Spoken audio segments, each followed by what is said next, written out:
হে guys, আমি Swarnank and welcome to the new episode of my channel. তো এখন আমি ভিডিওটা বেশ কিছু আপডেট নিয়ে কথা বলবো। তো প্রথম আপডেট সেটা হচ্ছে গান্ধী 3, মানে গান্ধী সিনেমা ফিল্ম সিরিজের 3 নম্বর সিনেমাটা আসছে সেটা নিয়ে।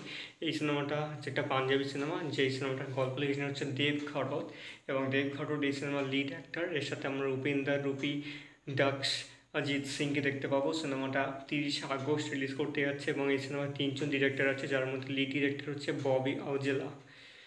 তো এই ছিল প্রথম আপডেট। দ্বিতীয় যেটা আপডেট, সেই আপডেটটা হচ্ছে আরও একটা পাঞ্জাবি সিনেমাকে নিয়ে। সেই সিনেমাটার নাম হচ্ছে শুক্রানা, যেই সিনেমাতে লিড রোল আমরা দেখতে পাবো, মানে পেতাম জস বাজওয়া, নীরু বাজওয়া, অমৃত মান এবং আরও অনেকে।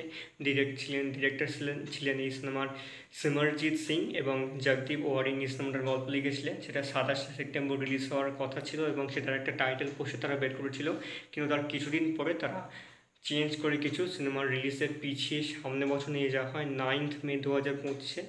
এবং যেখানে দেখা যায় ডিরেক্টর সরে গেছে এবং যিনি গল্প লিখেছিলেন মানে জগদীপ ওয়ারিং, তিনি সিনেমাটা ডিরেক্ট করছেন। এবং এই সিনেমায় তানিয়া নামে একজন নতুন অ্যাক্ট্রেস যুক্ত হয়েছে এবং এর সাথে নীরু বাজওয়া রয়েছে। নীরু বাজওয়া সিনেমাটা প্রডিউসও করছেন এবং এখানে কিন্তু এইবার পোস্টারটায় আমরা জস বাজওয়াকে দেখতে পাচ্ছি না, সম্ভবত তাকে সরিয়ে দেওয়া হয়েছে এবং এই সিনেমায় আমরা গুরবাজ সিংকে দেখতে পাবো। তো এই ছিল হচ্ছে দ্বিতীয় আপডেট। সেকেন্ড, লাস্ট এবং থার্ড আপডেট সেটা হচ্ছে বিদ্যুৎালয় সিনেমাটাকে নিয়ে। তো বিদ্যুৎালয় সিনেমার পার্ট 1 আগের বছর রিলিজ করেছিল 2023-এর মার্চ মাসের দিকে। তারপরে পার্ট 2 হচ্ছে এই বছর রিলিজ করতে যাচ্ছে। পার্ট 2 রিলিজের এখনও ঘোষণা করা হয়নি।